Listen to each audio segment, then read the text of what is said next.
Welcome back students. In the previous video, the first part we discussed about the transportation. I think it is clear to you. Now what I said, that is just like a delivery boy in a body, the blood is acting as a main part. Okay, through that all the transportation is possible. So let us discuss about the few topics, that is circulation or transportation of substances in the body. That system is known as a circulatory system. Okay, so need to understand what do you mean by circulatory system. Now the circulatory system consists of the blood vessels and the heart. Now imagine over here, blood is acting as a delivery boy, blood vessels are just like the pipelines, interconnected pipelines, and the heart is acting as a pump over here. Now stay connected, link each and everything. Now blood, what blood is? Blood is a red color fluid which flows in our body through the blood vessels. Okay, it is red color fluid, and the components of the blood is made up of the liquid and solids, that is the plasma and the cells. What is plasma? It is a fluid, yellow color liquids, it's sticky. That part of the blood is called a plasma. It's fluid in nature. And the cells, the solid part of your blood contains, that is RBC, WBC and the platelets. These are the four other components of the blood. So you should know. Just have a look over here, that this yellow color fluid, that is the plasma flowing through the blood, and these are red color RBC cells. These are more in number as compared to the white blood cells, that is WBC. It can be asked to you expanded form of the RBC and the WBC, and fever is the number of the platelets. Next is here, you can see from the diagram that what is the percentage. 55% is the plasma, 1%, less than 1% is the white blood cells and the platelets, and 45% are the RBCs or red blood cell. Plasma, that is as I said, this is a fluid or liquid part of the blood. Then it is yellow in color, and it consists of the 92% water, salts and the protein, and blood cells keep floating into the plasma. This is the property of the plasma. Next we have here RBCs, that is red blood cells. Why they are red? It can be asked to you in the exam. It is red because of the pigment, red pigment called hemoglobin. Now presence of hemoglobin, that makes the blood appear red, and RBC, they carry the oxygen from lungs to the whole different cells of the body. Hemoglobin that is present in the blood will bind with the oxygen and transport the oxygen from lungs to the all parts of the body. This is what the function of RBC. WBC are the white blood cells. Let me give you the again. WBC, as I said, the white blood cells, their function is to fight against the germs that enter into our body.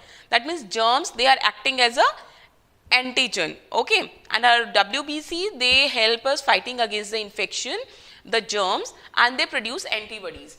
WBC protect us from the disease. And next is the platelets, formation of the blood clot. It makes the blood semi-solid when we having any cut or wound on the body, prevent the blood from flowing out of the body due to the injury. This is what the function of the platelets. Now here, if no platelets are present, no clotting is there, and excessive bleeding will be there, blood loss is more and can cause to death also. Next we have the function. What is the function of the blood? This is very important, that it digested food from the small intestine to other body parts of the body.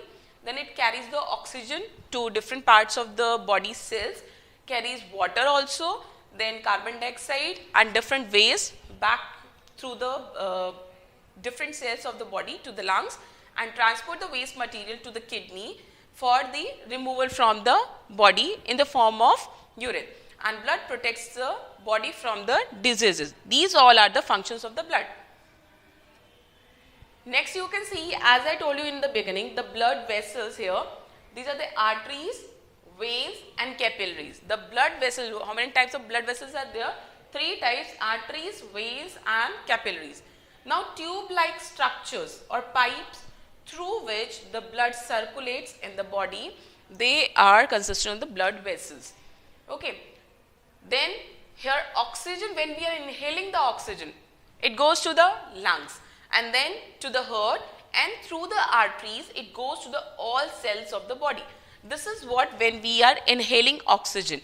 Okay, what will happen? You can remember it from the mnemonics, that OHC, Odisha High Court. Odisha High Court, you can just make the things memorable so that you can recall how to remember it. O for, that is OHC, oxygen, then it goes to the H, that is heart, and C is to the cells. O, H and C, that is oxygen to the lungs, then lungs to the heart, oxygenated blood now here, and through the heart, arteries, they take the oxygenated blood to different cells of the body. So you should know this flow. Next, arteries, as I say, the artery away from the heart. Arteries, they are meant for the arteries away from heart. Arteries are away from the heart. So they carry the oxygenated blood from the heart to all parts of the body. Now arteries, they lie deep under the skin. Under our skin, they lie deep under the skin. Why? There is a reason. And hence cannot be seen. Arteries that cannot be seen from the surface, from the upper skin layer. Now since the blood flow in rapid and at high pressure, that's why the arteries are thick walled and they're elastic. They need to understand that why the arteries are thick walled and elastic, because their blood in arteries are flowing under high pressure. That's why they are thick and elastic, and they cannot be seen. They are situated deep, and on the surface, the blue greenish that you see, the blood vessel that you see, they are the veins. Just we'll discuss about it more ahead. Now the carbon dioxide, you will see that oxygen that we have inhaled, we have taken through the bloodstream to whole body cells. Now what happens? Now from the cells to which the oxygen has reached, it will interchange and it will perform the respiration. And you know, respiration, that is breaking down of glucose, and in turn waste material is released and energy. Okay, energy we consume. Now the waste material, that should be also removed from the body, because it is very toxic to our body if not removed. Now carbon dioxide rich blood from all cells of the body, it go through the veins. So arteries, they carry the oxygenated blood, and veins, they carry the deoxygenated blood. You should remember this. Now veins, they will go to the heart, and from heart to the lungs, and ultimately lungs, the carbon dioxide is exhaled. Now remember it by the mnemonics V, that is waste. V for vein I am saying, and vein are meant for the W, that is waste. So through the veins, what is going out? Waste. Okay, and what is the waste here? Carbon dioxide, and the cells then to the heart.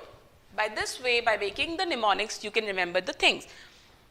So no need to cram on that. So the veins, they carry the carbon dioxide rich blood from all parts of the body back to the heart. They are less deep than the arteries and can easily be seen. As I said, the veins can be seen from the surface of the skin.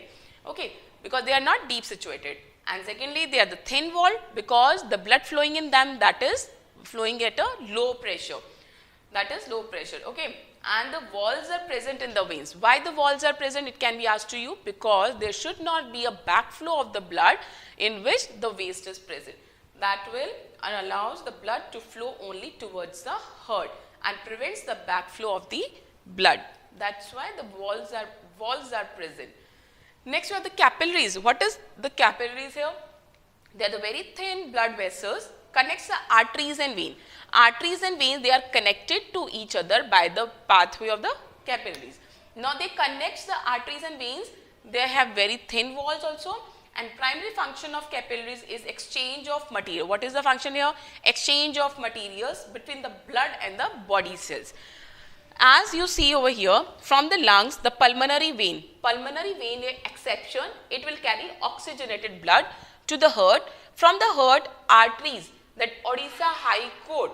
Okay, O for oxygen from the lungs, then high means that is going to heart, then C to the cells. So lungs, oxygen carrying, go to the heart. From heart, arteries will take the oxygen blood through the capillaries, exchange of oxygen, and Here through the veins, carbon dioxide rich blood will go to the heart, then it will go to the lungs through the pulmonary artery.